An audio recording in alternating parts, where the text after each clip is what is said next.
Guys, स्वागत है आपका फिर से एक नए वीडियो में। गाइस, आपको पता होगा 8 पे कमीशन जल्दी ही लागू होने वाला है, ठीक है। और इस बार कर्मचारियों की डिमांड है कि यार 3.0 फिटमेंट फैक्टर लागू होगा या फिर 2.86 होगा या फिर पिछले वेतनमान जैसे कि 7 सीपीसी में ये बताया गया था कि जो आपको जो फिटमेंट फैक्टर है वो 2.57 वही रहेगा, ठीक है। तो ये सब मीडिया रिपोर्ट्स वगैरह है, लेकिन आपको बता दूं कि सरकार की क्या मंजूरी है, सरकार क्या चाहती है। सरकार ने यहाँ पर लागू किया है 1.92 से लेकर 2.08, ठीक है, यही लागू होगा। अब ये कैसे लागू होगा, आज हम 7th सीपीसी और 8 पे कमीशन दोनों का कंपेयर करके यहाँ पर पता लगाएंगे, या फिर कंपैरिजन करूंगा कि वहां पर क्या हुआ था और 8 सीपीसी में क्या होने वाला, ठीक है। तो चलिए, चैनल पर नए हो तो सब्सक्राइब करो। मेरा नाम है सुनील विश्वकर्मा। जानकारी यूजफुल लगे तो लाइक करके जरूर जाना। चलिए गाइस, बढ़ाते हैं वीडियो को आगे। अब देखिए गाइस, यहाँ पर थोड़ा सा मैं जो फिटमेंट फैक्टर है वो पूरी तरीके से क्लियर कर दूंगा आपको। आपके सामने एक चार्ट आ रहा होगा, इस चार्ट को जरा देखिए, उसके बाद हम इसको समझते हैं एकदम एग्जांपल से। क्लियर तरीके से आपको समझाऊंगा, क्योंकि चार्ट में जो कुछ लिखा है उससे पूरी बात आपको समझ में नहीं आएगी, ठीक है। देख लिया आपने चार्ट, चलिए चलते हैं आप एग्जाम्पल की ओर। देखिए, इसको थोड़ा सा समझते हैं हम। मान लीजिए एक केंद्रीय कर्मचारी का मूल वेतन 7 सीपीसी के तहत 25,000 रुपए, ठीक है। अभी 25,000 रुपए फिलहाल वर्तमान में 7th पे कमीशन ही चल रहा है, ठीक है। अभी कोई 8 पे कमीशन लागू नहीं हुआ, आपको पता है। तो 7th पे कमीशन यानी कि अभी 25,000 है।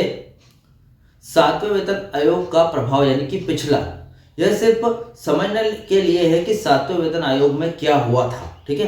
पिछला मूल वेतन 6ठे पे कमीशन के तहत लगभग 9,727 रुपए अनुमति राशि थी, ठीक है। मतलब पहले आपकी समथिंग 9,727 रुपए आपकी राशि थी पहले, जितना आपको वेतन मिलता था 6ठे पीआरसी में, ठीक है, 2016 के टाइम पे, जब 7वां वेतन आयोग लागू नहीं हुआ था, ठीक है। अब 7वां सीपीसी का नया मूल वेतन, जब 7वां वेतन आयोग आया तो आपका वेतन कितना होगा, 9,727 में जो फिटमेंट फैक्टर क्या लागू किया गया था, 2.57। इसका गुणा कर देंगे आपकी सैलरी में, यानी कि 9,727 में इंटू 2.57 का गुणा करेंगे तो इज इक्वल टू 25,000 रुपये बन के आएंगे, ठीक है। जैसा कि मैंने आपको अभी बताया था कि आपका मूल वेतन 7वें में कितना था, 25,000, ठीक है।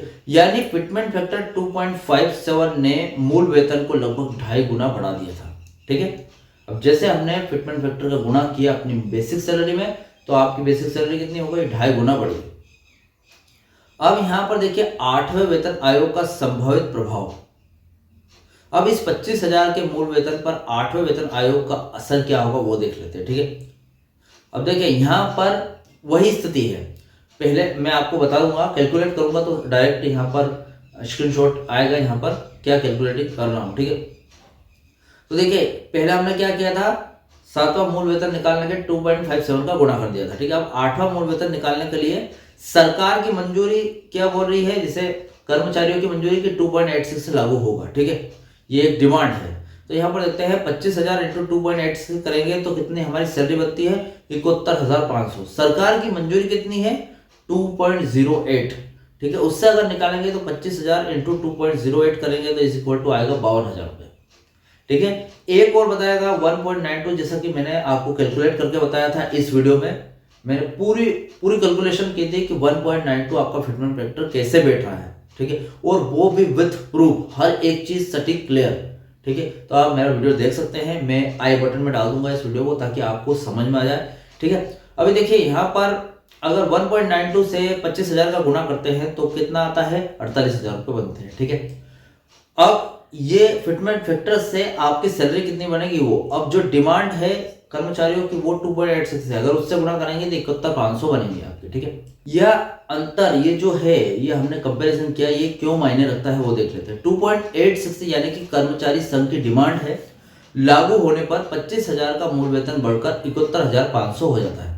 यह एक बड़ा उछाल यानी कि बिग जंप है। यह सुनिश्चित करेगा कि वेतन महंगाई और बाजार की सैलरी के बराबर आ जाएगा, ठीक है।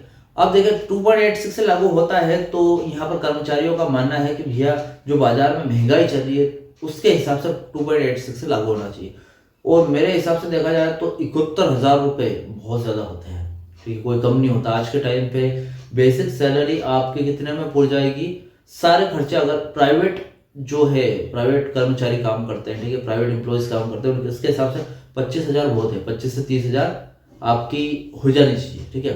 अगर सैलरी बढ़ाओ तो 50,000 हो जानी चाहिए, लेकिन 70,000 बहुत ज़्यादा होते हैं और बाजार की महंगाई के हिसाब से ज़्यादा ही होते हैं, ठीक है। तो मतलब आप एक्स्ट्रा खर्च करवा रहे हो कंपनी से, ठीक है। अगर 1.92 या फिर 2.08 यानी कि जो सरकार विचार कर रही है वो लागू होता है तो 25,000 का मूल वेतन बढ़कर 48,000 या फिर 52,000 रुपए के बीच होगा।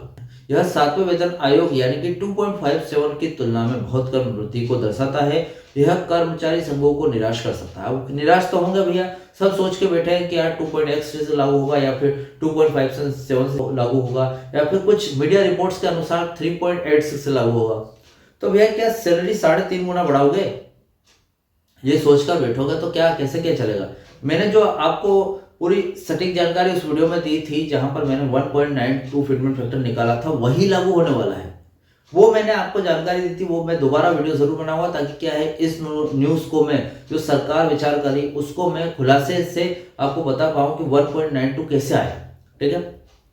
अब फिलहाल देखा जाए तो 2.86 फिटमेंट फैक्टर कर्मचारियों को लगभग सातवें वेतन आयोग की जितनी ही दमदार वृद्धि देगा, जबकि 1.92 या फिर 2.8 का फिटमेंट फैक्टर लगभग दोहरे से थोड़ा ही अधिक वेतन वृद्धि देगा, जो कि देखा जाए तो कर्मचारी 10 साल के अंतराल के बाद उम्मीद नहीं कर रहे थे, ठीक है। अब 10 साल के बाद चलो ठीक है 10 साल हो गए आपको, लेकिन जरा महंगाई देखो, इतनी भी महंगाई नहीं बढ़ी है। चलो ठीक है, फिलहाल इस अपडेट के अनुसार ये बताया जा रहा है कि आपका जो फिटमेंट फैक्टर है वो 2.86 से लागू होता है तो आपकी अच्छी खासी इनकम हो जाएगी, अच्छी खासी आपकी सैलरी बढ़ेगी, बेसिक पे भत्ते अलाउंसेस वगैरह, पेंशनर्स के लिए पेंशन, सब कुछ एक नंबर तरीके से बढ़ेगा, ठीक है। लेकिन अगर इसी के बजाय 1.92 यानी कि 7 सीपीसी में जैसा हुआ था वैसे ही 8 सीपीसी में होगा तो 1.92 या फिर 2.808 ये फिटमेंट फैक्टर लागू होगा, ठीक है। 80 नहीं है भैया, 2.08 है, ठीक है। तो ये फिटमेंट फैक्टर लागू होगा तो हो सकता है आपकी सैलरी अगर 18,000 है तो वो 36,000 हो जाए, इससे ज़्यादा नहीं बढ़ेगी, 40,000 हो जाएगा, ठीक है।